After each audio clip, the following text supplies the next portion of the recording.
Shalom, salam dalam nama Yesus Kristus Tuhan kita. Pada saat ini saya mau menjelaskan satu kebenaran firman Tuhan, yaitu mengenai Kristen. Di manakah pertama kali Anda menemukan kata Kristen? Dan hari apakah seharusnya orang Kristen beribadah?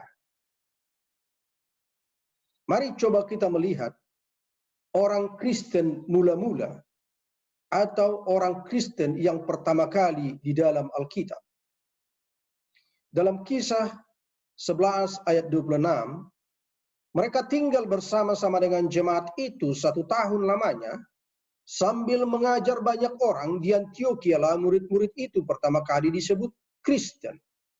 Jadi saudara-saudara, pertama kali jemaat itu dan murid-murid itu dipanggil Kristen ada di Antiokhia. Dan dari sinilah mengapa kita sebagai umat Kristen, sebagai pengikut Yesus, dipanggil Kristen atau agama Kristen sekarang ini. Lalu dalam Kisah 13 ayat 14, dari Perga mereka melanjutkan perjalanan mereka, lalu tiba di Antiokhia di Pisidia. Pada hari Sabat mereka pergi ke rumah ibadat, lalu duduk di situ. Dari kedua ayat ini jelas kita ketahui bahwa orang Kristen yang mula-mula itu, mereka masuk ke rumah ibadat setiap hari Sabat.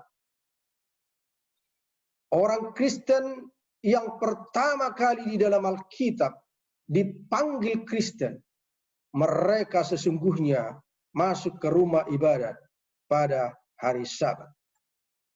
Paulus dan orang Kristen mula-mula itu masuk ke rumah ibadah pada hari Sabat. Pertanyaan berikutnya jatuh pada hari apakah Sabat itu? Mari kita coba melihat detik-detik kematian Yesus. Sementara Yusuf dari Arimatia menurunkan mayat Yesus menjelang matahari terbenam sore hari Jumat, yang dikenal sebagai Jumat Agung, atau terjadi di sini perayaan yang luar biasa, yaitu perayaan Paskah. Maka orang-orang Kristen hendaklah merenungkan kedua ayat ini. Lukas 23 ayat 53, dan sesudah ia menurunkan mayat itu, ia mengapaninya dengan kain lenan, lalu membaringkannya di dalam kubur yang digali di dalam bukit batu, di mana belum pernah dibaringkan mayat. Hari itu hari persiapan dan Sabat hampir mulai. Saudara-saudara, peristiwa kematian Yesus itu terjadi pada sore hari Jumat. Dan menjelang matahari terbenam, maka Yusuf dari Arimatia bersama dengan murid-murid itu melakukan persiapan penguburan Yesus. Dan sore hari itu disebut dalam Alkitab hari persiapan, karena sebentar lagi akan masuk kepada hari Sabat yang kudus. Saudara-saudara, peristiwa ini adalah salah satu bukti bahwa Sabat adalah hari Sabtu. Yesus mati sore hari Jumat, lalu dikapanin dan dikuburkan menjelang Sabat mulai. Jadi peristiwa itu adalah sekitar sore hari, penguburan itu sebelum jam 6, karena sesudah jam 6 maka itu sudah perubahan hari, atau jelasnya sesudah maghrib, itu adalah perubahan hari dari hari Jumat kepada hari Sabtu. Jadi jelas dari ayat ini bahwa hari Sabat adalah hari Sabtu. Jangan lupa saudara-saudara, perhitungan hari menurut Alkitab dari matahari terbenam sampai matahari terbenam berikutnya dalam Kejadian pasal 1. Nanti kita coba lihat. Lalu kita coba melihat Yesus bangkit hari pertama dalam minggu itu dalam Lukas pasal 24 ayat 1 dan 3. Tetapi pagi-pagi benar pada hari pertama minggu itu mereka pergi ke kubur membawa rempah-rempah yang telah disediakan mereka. Mereka mendapati batu sudah terguling dari kubur itu. Yesus sudah bangkit dari dalam kubur, yaitu hari pertama minggu itu, yaitu pada hari Minggu. Itu sebabnya orang Kristen banyak memperingati hari kebangkitan Yesus pada hari Minggu. Itulah di dalam Alkitab disebutkan hari pertama di dalam minggu itu. Jadi ini juga semakin menjelaskan bahwa hari yang ketujuh adalah hari Sabtu. Mari kita coba melihat riwayat langit dan bumi waktu diciptakan. Kejadian 1 ayat 1, pada mulanya Allah menciptakan langit dan bumi. Ayat 3 berfirmanlah Allah, jadilah terang, lalu terang itu jadi. Jadilah petang dan jadilah pagi, itulah hari yang pertama. Jadi saudara-saudara, perubahan hari itu adalah dari petang sampai ke petang berikutnya itu adalah satu hari. Jadi di dalam ayat 3 ini, hari pertama itu dihitung mulai dari petang sampai ke petang berikutnya. Mari kita coba melihat bagaimana Allah menciptakan alam semesta ini. Allah menyelesaikan ciptaannya sampai pada hari ke-6. Lalu Allah dengan sengaja menambahkan satu hari lagi kepada ciptaannya itu, yaitu hari yang ketujuh. Karena kita tahu bahwa Allah menciptakan itu sampai hari ke-6, manusia diciptakan pada hari yang ke-6. Dalam Kejadian pasal 2 ayat 3 dan 4, lalu Allah memberkati hari ketujuh itu dan menguduskannya, karena pada hari itulah ia berhenti dari segala pekerjaan penciptaan yang telah dibuatnya itu. Demikianlah riwayat langit dan bumi waktu diciptakan. Saudara-saudara, peristiwa ini jangan pernah lupa, saudara-saudara. Ini adalah riwayat langit dan bumi waktu diciptakan. Pada waktu Allah menciptakan dunia ini, diciptakan dalam 6 hari. Lalu Allah dengan sengaja menciptakan satu hari lagi, yaitu hari yang khusus bagi dia, yaitu hari yang ketujuh. Allah memberkati hari yang ketujuh itu, dan itu dia kuduskan untuk diberikan kepada manusia, yaitu Adam dan Hawa. Hanya hari ketujuh yang Allah sebutkan kudus. Hari lain tidak. Walaupun hari lain juga baik. Jadi dari sini jelas kita ketahui bahwa hari kudus menurut Alkitab adalah hari yang ketujuh, yaitu tepatnya hari Sabtu. Mari kita coba melihat hukum Allah yang diberikan kepada Musa waktu di Sinai. Ada 10 hukum yang diberikan kepada Musa. Tentunya saudara-saudara sudah tahu apa itu hukum yang pertama sampai hukum yang ke-10. Mari kita coba melihat hukum yang keempat.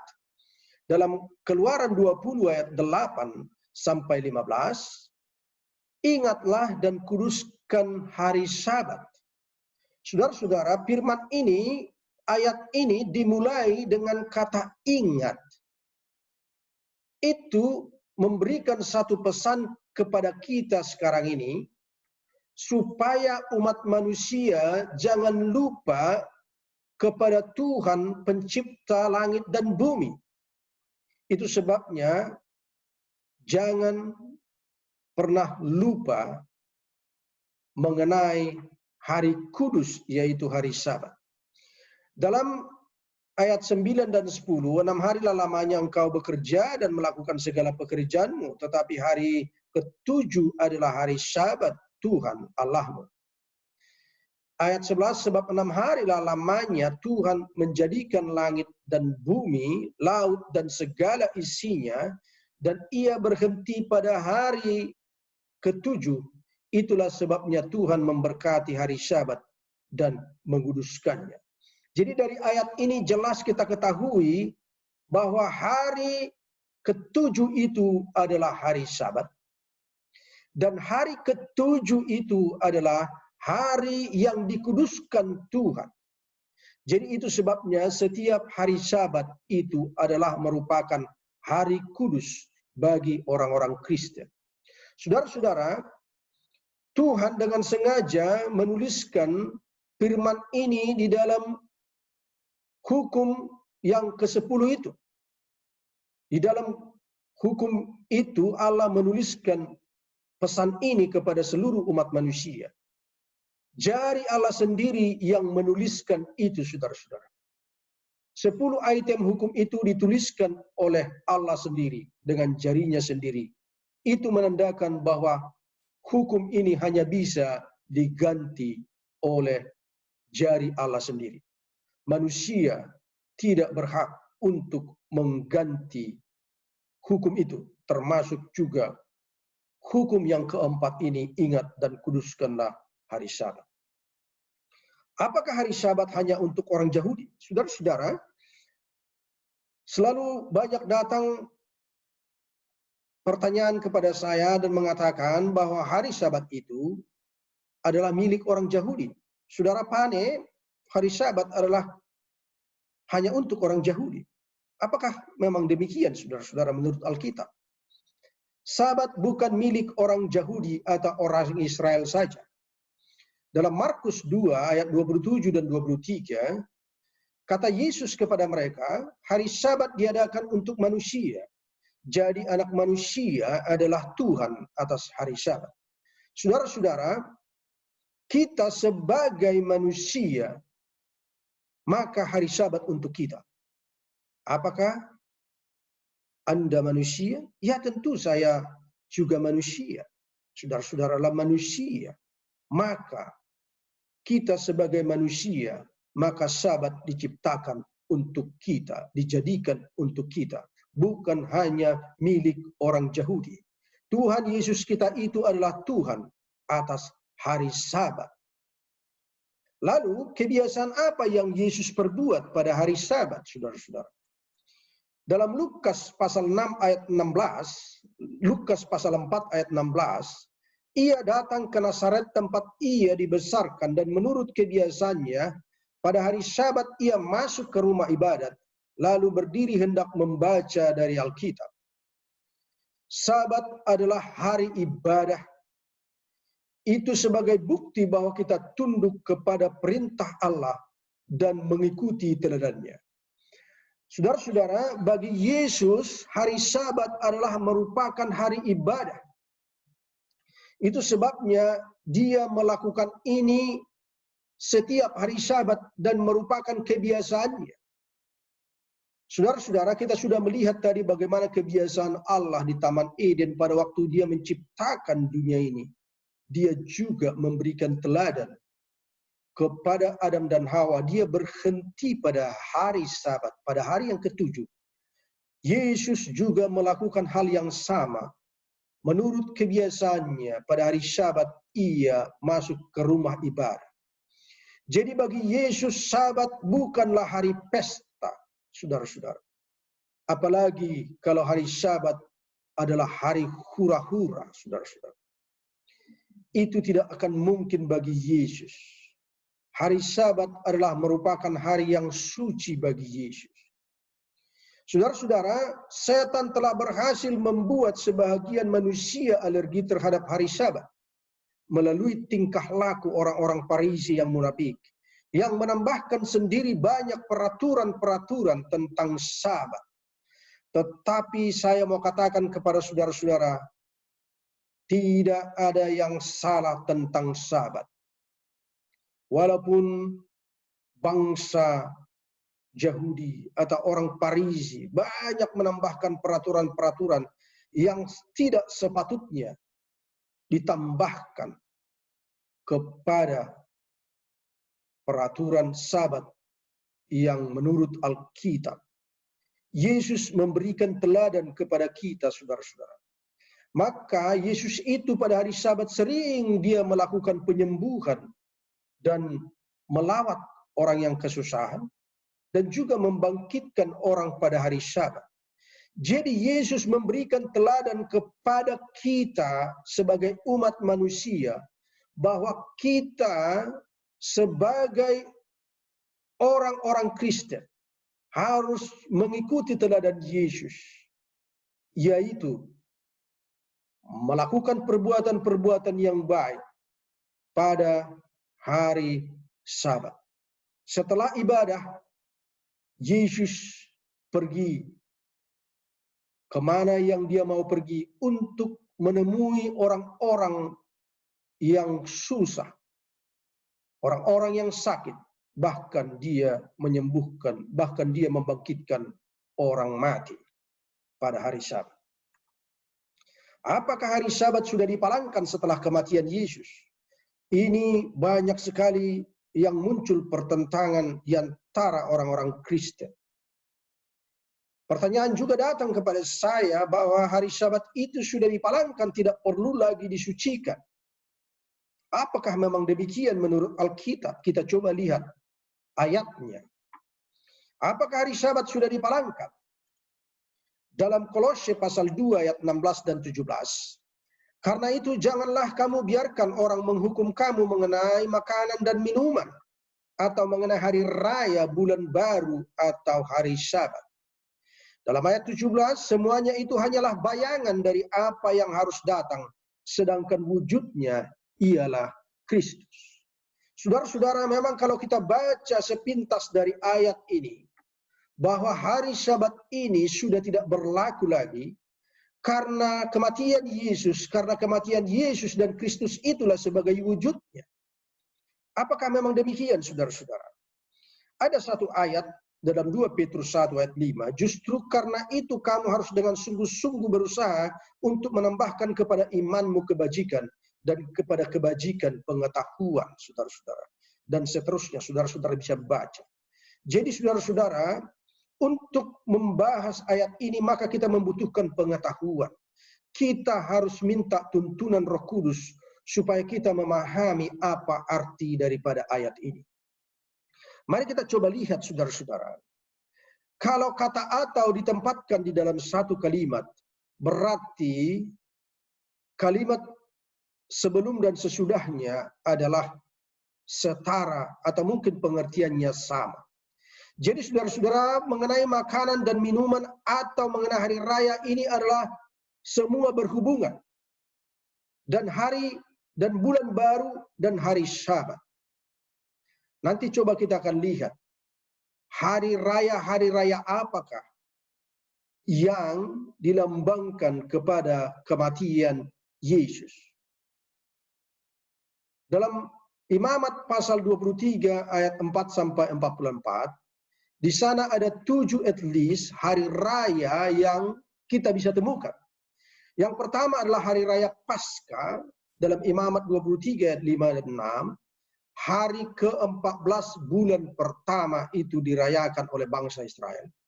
Lalu yang kedua hari raya Roti Tak Beragi pada hari ke-15 ya sampai tanggal 21 bulan pertama. Lalu hari raya Unjukan Hasil, lalu hari raya 7 Minggu Pentakosta, hari raya Meniup Serunai, lalu hari raya Pendamaian, hari raya Pondok Daun. Jadi inilah hari raya umat Yahudi yang di dalam Imamat pasal 23 4 dan ayat 4 sampai 44. Dalam Imamat pasal 23 ayat 32 itu harus menjadi satu Sabat, hari perhentian penuh bagimu, dan kamu harus merendahkan diri dengan berpuasa mulai daripada malam tanggal 9 bulan itu, dari matahari terbenam sampai matahari terbenam, kamu harus merayakan Sabatmu. Jadi saudara-saudara, hari raya ini, inilah yang disebutkan Sabat hari raya atau Sabat tahunan. Karena hari raya itu biasanya dirayakan sekali setahun. Jadi saudara-saudara, hari raya Pentakosta, hari raya roti tak beragi ini merupakan satu sabat bagi mereka. Jadi hari raya orang Yahudi adalah juga disebutkan sabat tahunan. Saudara-saudara tahu bahwa di dalam Alkitab ini ada 2 hari sabat. Yang pertama adalah sabat mingguan tadi yang kita sudah lihat bagaimana bumi ini diciptakan dalam 6 hari dan Allah berhenti pada hari ke-7. Dan itu merupakan teladan bagi Adam dan Hawa untuk diikuti setiap hari yang ke-7, setiap hari Sabat, setiap hari Sabtu mereka beribadah kepada Tuhan. Mereka menyembah Tuhan. Itulah yang disebut dengan sabat yang dirayakan, yang disucikan setiap 1 kali seminggu yang jatuh pada hari Sabtu atau hari ke-7. Jadi sementara sabat yang disebutkan dalam Imamat pasal 23 ini adalah sabat hari raya atau sabat tahunan. Dan inilah yang tidak berlaku lagi setelah kematian Yesus. Mari kita lihat satu contoh. Bagaimana kegenapan hari raya ini persis digenapi Yesus pada waktu dia mati di kayu salib. Kita coba melihat hari raya Paskah. Kita melihat apa yang menjadi lambang adalah domba. Pada waktu bangsa Israel merayakan Paskah, mereka harus menyembelih domba yang berumur 1 tahun. Dalam Keluaran 12 ayat 46, di sini adalah mengenai peraturan lebih lanjut mengenai hari raya Paskah. Paskah itu harus dimakan dalam satu rumah juga. Tidak boleh kamu bawa sedikit pun dari daging itu. 1 tulang pun tidak boleh kamu patahkan. Saudara-saudara, pada waktu bangsa Israel merayakan Paskah, mereka juga Paskah bagi bangsa Israel itu merupakan kelepasan dari perhambaan Mesir. Ya. Mari kita lihat di sini bagaimana mereka merayakan Paskah. Mereka memotong domba yang umur 1 tahun dan 1 syarat, tulangnya tidak boleh patah 1 pun. Mari kita coba melihat apa yang menjadi wujud dari lambang ini. Dalam Yohanes 19 ayat 36, sebab hal itu terjadi supaya genaplah yang tertulis dalam kitab suci. Tidak ada tulangnya yang akan dipatahkan. Jadi saudara-saudara, Yesus waktu disalib kakinya tidak dipatahkan. Tetapi kedua pencuri itu kakinya dipatahkan. Jadi saudara-saudara, apa yang dilambangkan pada setiap hari raya itu adalah merupakan wujudnya Yesus.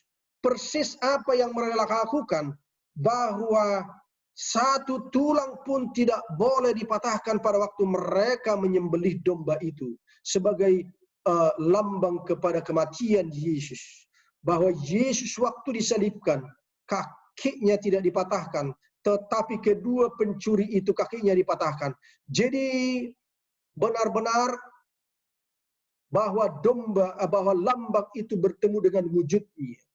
Jadi saudara-saudara, yang dipalangkan itu adalah hari raya Paskah. Jadi dalam ayat ini, dalam ayat Kolose pasal 2 ayat 16 sampai 17, hari Sabat yang dipalangkan di sini adalah hari Sabat tahunan atau hari Sabat hari raya, atau ini adalah ada juga bulan baru. Inilah semua yang dipalangkan di kayu salib. Dan wujudnya ialah Kristus. Tetapi sabat yang dilakukan setiap 7 hari dalam 1 kali dalam 7 hari, yaitu jatuh pada hari Sabtu, itu tidak dipalangkan, saudara-saudara, karena itu bukan merupakan lambang bagi kematian Yesus. Itu adalah sebagai teladan yang diberikan kepada kita pada waktu bumi ini diciptakan oleh Yesus. Dia berhenti pada hari yang ke-7. Lalu apakah setiap hari itu sama? Ada banyak juga mengatakan setiap hari itu sama saja. Mau hari ini, hari itu sama saja. Dalam Roma 14 ayat 6 dan 7. Yang seorang menganggap hari yang satu lebih penting dari hari yang lain, tetapi hari yang lain menganggap semua hari itu sama. Hendaklah setiap orang benar-benar yakin dalam hatinya. Siapa yang berpegang pada satu hari yang tertentu, ia melakukannya untuk Tuhan. Dan siapa makan, ia melakukannya untuk Tuhan. Sebab ia mengucap syukur kepada Allah. Dan siapa yang tidak makan, ia melakukannya untuk Tuhan. Dan ia juga mengucap syukur kepada Allah. Saudara-saudara, saya mau katakan kepada saudara-saudara, Paulus tidak punya wewenang untuk merubah hari Sabat kepada hari lain, kepada hari Minggu. Tidak seorang pun manusia diberikan wewenang untuk merubah itu. Ayat ini, saudara-saudara, sama sekali tidak berbicara mengenai hari kudus, mengenai hari Sabat. Ayat ini sama seperti saudara-saudara kita dari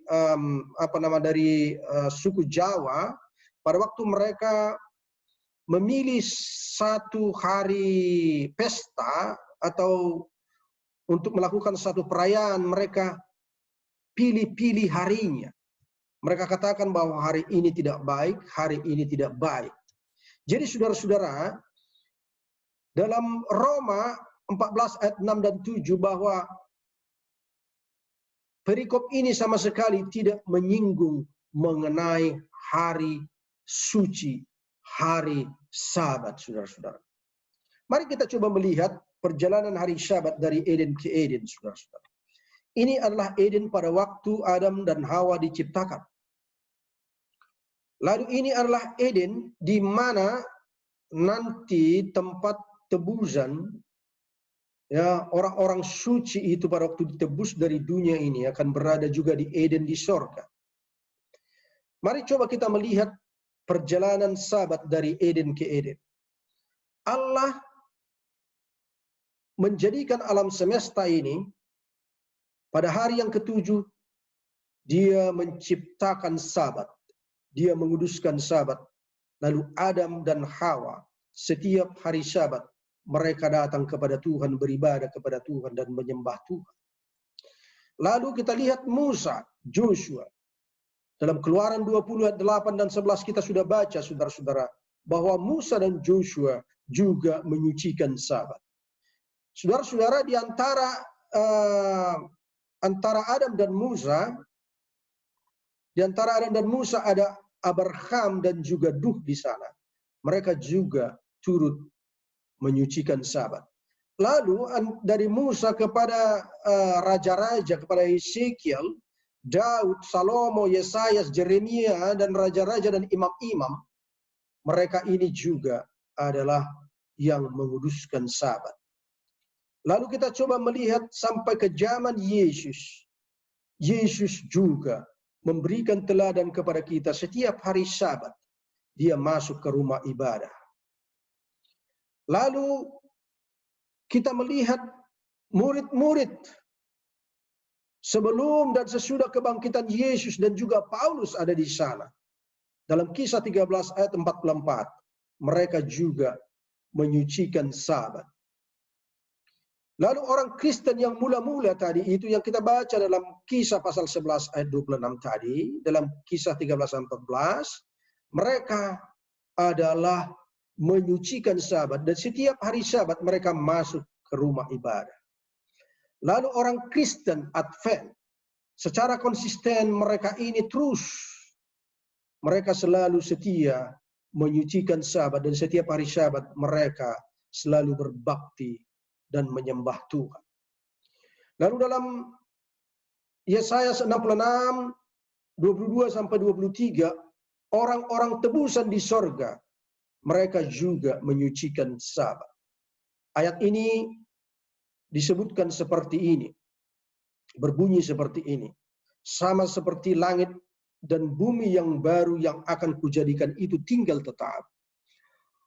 Bulan berganti bulan, Sabat berganti Sabat, maka seluruh umat Tuhan akan datang sujud menyembah kepada Tuhan kita Yesus Kristus. Jadi saudara-saudara, Dari Eden waktu di dunia ini sampai Eden di surga. Di dalam Alkitab ini semua umat-umat itu, para nabi dan raja, rasul, mereka menyucikan Sabat. Lalu di sini ada benang merah, saudara-saudara. Abad keempat, Konstantin dan bishop gereja dan juga paus membuat suatu hari peribadatan yang lain, yaitu hari Minggu. Itu sebabnya sekarang ini umat-umat Katolik dan juga orang-orang Kristen menyebutkan dirinya orang Kristen, mereka juga masuk beribadah pada hari Minggu. Tetapi saudara-saudara, hari ini bukan berdasarkan Alkitab. Tidak pernah ditemukan satu kata pun di dalam Alkitab bahwa kita harus menyucikan hari Minggu sebagai hari ibadah. Kita tidak menemukan itu di dalam Alkitab, saudara-saudara. Lalu kita melihat dulu ciri-ciri gereja akhir zaman. Tadi saya sudah sebutkan seluruh tokoh-tokoh Alkitab yang meninggikan Allah adalah menguduskan Sabat. Jadi seluruhnya mereka menguduskan Sabat. Mari kita coba lihat ciri-ciri gereja pada akhir zaman. Dalam Wahyu 12 ayat 17, maka marahlah naga itu kepada perempuan itu, lalu pergi memerangi keturunannya yang lain, yang menuruti hukum-hukum Allah dan memiliki kesaksian Yesus. Saudara-saudara, naga di dalam buku Wahyu melambangkan setan. Perempuan itu melambangkan gereja sebagai mempelai perempuan, saudara-saudara. Jadi, maka marahlah setan kepada gereja yang menuruti hukum-hukum Allah dan kesaksian kepada Yesus. Jadi sekarang ini saudara-saudara, gereja Tuhan di akhir zaman adalah mereka yang memiliki kesaksian kepada Yesus dan sekaligus mereka turut kepada hukum-hukum Allah, termasuk juga hukum Sabat yang diberikan Tuhan kepada Musa waktu di Sinai. Jadi ciri-ciri gereja yang benar, ciri-ciri gereja yang benar menurut Alkitab ini adalah mereka menuruti hukum-hukum Allah dan mereka beribadah kepada Tuhan pada hari Sabat. Dalam Wahyu 14 dan 12, yang penting di sini ialah ketekunan orang-orang kudus yang menuruti hukum Allah dan iman kepada Yesus. Jadi saudara-saudara, ciri-ciri gereja dan orang-orang kudus di dalam Wahyu selalu disebutkan menuruti hukum Allah dan iman kepada Yesus. Saudara-saudara, mari kita coba melihat dalam Kemenangan Akhir halaman 55, ini adalah sejarah. Maka kutipan ini saya ambil dari buku Kemenangan Akhir karena ini merupakan sejarah tidak tercatat di dalam Alkitab. Kaisar Konstantin merubah hari Sabat kepada hari Minggu. Pada permulaan abad keempat, Kaisar Konstantin mengeluarkan suatu dekrit yang membuat hari Minggu menjadi hari perayaan di seluruh kekaisaran Romawi. Hari matahari itulah dipuja oleh orang-orang kafir dan telah dihormati oleh orang-orang Kristen. Adalah kebijakan Kaisar untuk mempersatukan kepentingan yang bertentangan antara kekafiran dan kekristenan. Ia telah didorong untuk melakukan ini oleh para bishop gereja, dan kutipan ini masih panjang dan paus disebutkan di sana. Jika hari yang sama dipelihara oleh orang Kristen maupun orang kafir, maka akan meningkatkan penerimaan orang-orang kafir terhadap kekristenan. Hari Sabat yang telah ditetapkan oleh Allah telah ditekan dan semakin direndahkan. Sementara hari Minggu semakin ditinggikan. Hari Sabat yang menurut Alkitab telah dinyatakan sebagai peninggalan Judaisme. Jadi saudara-saudara, jangan pernah lupa sejarah ini, saudara-saudara. Ini adalah sejarah perubahan hari Sabat menjadi hari Minggu. Dan itu sebabnya sekarang ini banyak sekali orang Kristen beribadah pada hari Minggu. Ada satu kutipan di dalam bahasa Inggris seperti ini. Those who do not remember history are doomed to repeat it.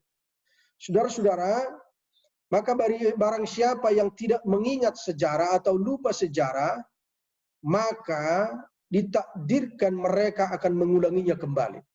Saudara-saudara, Ini dituliskan kepada kita supaya kita jangan mengulangi hal yang salah yang dilakukan oleh umat-umat Tuhan sebelumnya. Kita sudah melihat bagaimana sejarah perubahan hari Sabat menjadi hari Minggu, saudara-saudara. Dan kita melihat bagaimana Yesus telah memberikan teladan kepada kita sebagai Tuhan Yesus Kristus yang telah menebus kita dari dunia ini. Kalau bukan Yesus yang kita teladanin, siapa lagi, saudara-saudara? Allah telah memberikan juga teladan kepada Adam dan Hawa pada waktu dunia ini diciptakan, saudara-saudara. Mereka menyucikan Sabat. Mereka berbakti pada hari Sabat. Dan juga kita sudah membaca tadi bagaimana orang Kristen yang mula-mula itu, mereka dengan setia juga beribadah kepada Tuhan setiap hari Sabat. Jadi saudara-saudara sudah sangat jelas melalui firman Tuhan ini adalah kebenaran firman Tuhan. Bahwa sesungguhnya Tuhan telah memberikan hari Sabat kepada kita untuk selalu kita sucikan di dalam kehidupan kita. Kiranya Tuhan memberkati kita. Amin.